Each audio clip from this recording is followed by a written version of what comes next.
हमारा आज का टॉपिक है ट्रांजिशन एलिमेंट अर्थात संक्रमण तत्व। आधुनिक आवर्त सारणी में 7 पंक्तियां होती हैं जिन्हें हम आवर्त कहते हैं तथा 18 कॉलम होते हैं जिन्हें कि हम वर्ग कहते हैं। कॉलम संख्या 2 से लेकर 13 के मध्य अर्थात कॉलम संख्या 3 से लेकर 12 तक के तत्व डी ब्लॉक तत्व कहलाते हैं। इनमें डी ऑर्बिटल में इलेक्ट्रॉन भरे जाते हैं तथा इनका इलेक्ट्रॉनिक विन्यास n-1 d1 ns1 से n-1 d10 ns2 तक होता है। वे सारे तत्व संक्रमण तत्व कहलाते हैं जिनके परमाणु अथवा आयन के इलेक्ट्रॉनिक विन्यास में डी कक्षक अपूर्ण हों। कॉलम या वर्ग संख्या 12 के सदस्यों जैसे कि जिंक, कैडमियम व मरकरी को संक्रमण तत्व नहीं मानते, यद्यपि ये डी ब्लॉक के तत्व हैं। इन तत्वों में डी कक्षक पूर्ण रूप से भरे हुए रहते हैं जिसकी वजह से इनको संक्रमण तत्व नहीं माना जाता है। Characteristic properties of D block elements या डी ब्लॉक तत्वों के अभिलाक्षण गुण। प्रतिनिधि तत्वों के विपरीत जहाँ की ऊपर से नीचे या वर्ग में समानता होती है, डी ब्लॉक के तत्वों में क्षितिज समानता या आवर्त के रूप में समानता देखी जाती है।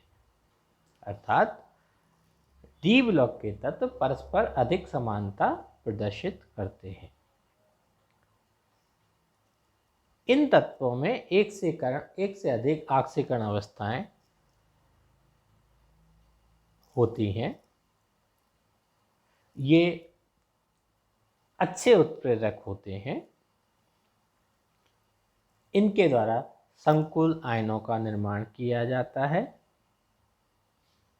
इनके यौगिक सामान्यतः रंगीन होते हैं।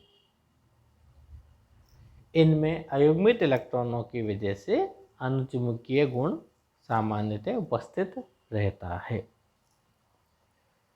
ये तत्व ऊष्मा तथा विद्युत के चालक होते हैं। कठोर,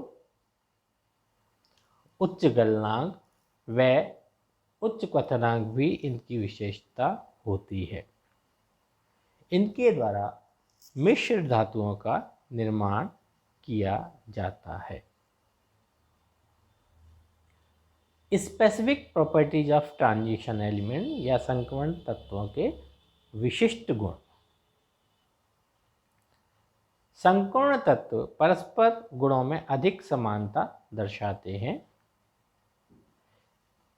इसके विपरीत प्रतिनिधि तत्व अपने वर्ग के तत्वों के साथ गुणों की समानता दर्शाते हैं।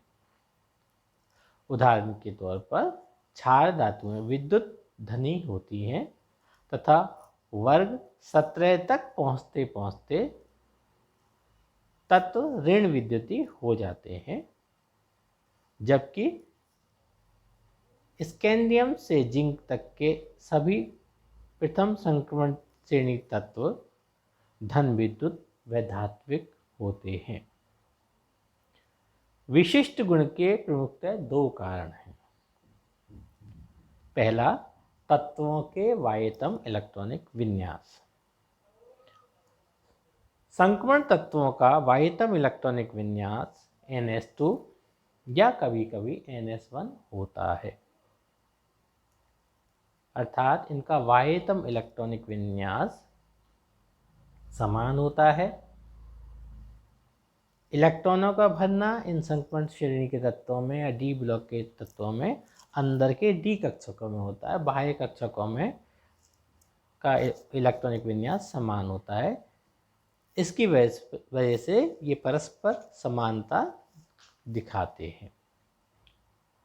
दूसरा जो प्रमुख कारण है इनकी क्षितिजीय समानता का वो है तत्वों का परमाणुीय आकार। यदि हम तीनों संक्रमण श्रेणी के तत्वों की त्रिज्याओं पर ध्यान दें तो हम पाते हैं कि परमाणु के साथ साथ परमाणुीय आकार में कमी आ रही है, लेकिन ये जो कमी है वो बहुत ही कम है और वह भी बीच के तत्वों में नहीं के बराबर। मध्य के तत्वों का आकार तो लगभग समान सा ही है। यह परिरक्षण प्रभाव के कारण होता है। परिरक्षण प्रभाव मतलब अंदर के इलेक्ट्रॉनों के द्वारा बाहर के इलेक्ट्रॉनों पर परिरक्षण किया जाना, एक प्रकार का प्रतिकर्षण पैदा किया जाना, जिसकी वजह से त्रिज्या बहुत तेजी से कम नहीं होती जैसा कि प्रतिनिधि तत्वों में होती है। दूसरी व तृतीय संक्रमण श्रेणी के तत्वों की त्रिज्या का मान लगभग समान है। इस समानता का मुख्य कारण लेंथेनाइड संकोचन है, जिसमें कि एफ विलॉक के तत्व या लेंथेनाइड्स वगैरह के 14 तत्व आ जाने की वजह से ये त्रिज्या लगभग समान रहती है। Properties of first transition element, प्रथम संक्रमण श्रेणी के तत्वों के गुण।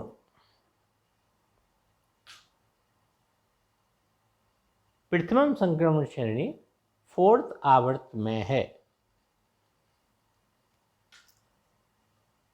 अर्थात पहली संक्रमण श्रेणी का प्रारंभ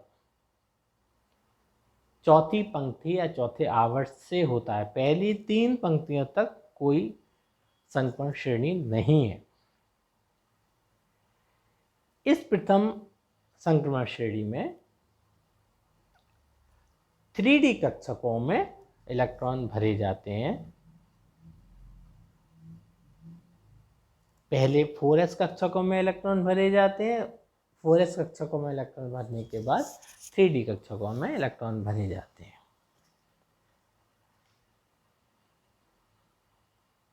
इलेक्ट्रॉनिक विन्यास। स्कैनेडियम का इलेक्ट्रॉनिक विन्यास 1s2, 2s2, 2p6, 3s2, 3p6, 3d1, 4s2 है।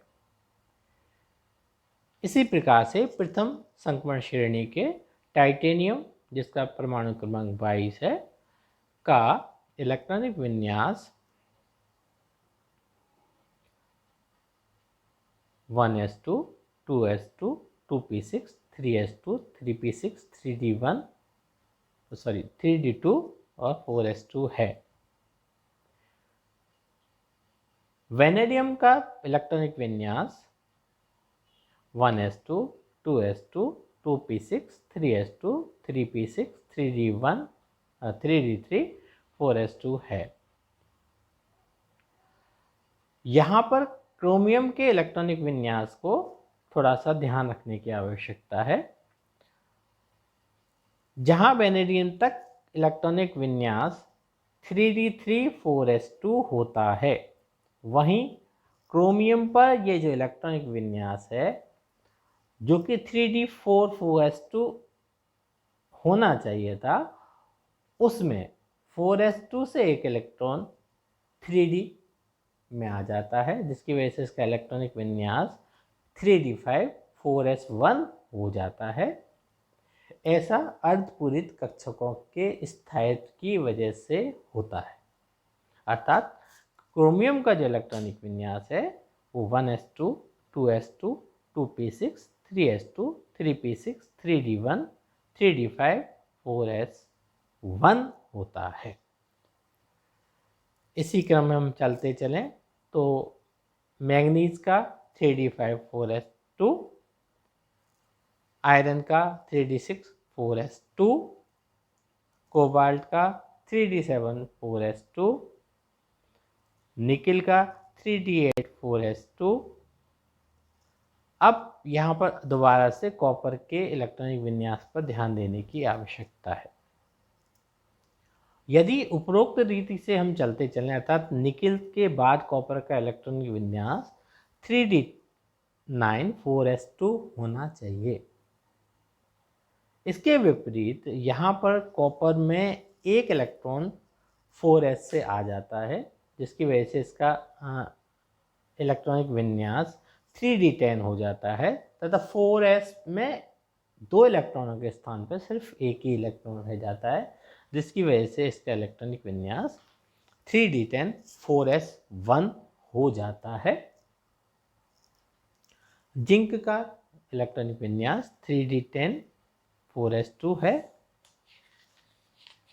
जैसा बताया, कॉपर में पूर्ण भरे हुए कक्षकों के चलते ऐसा होता है।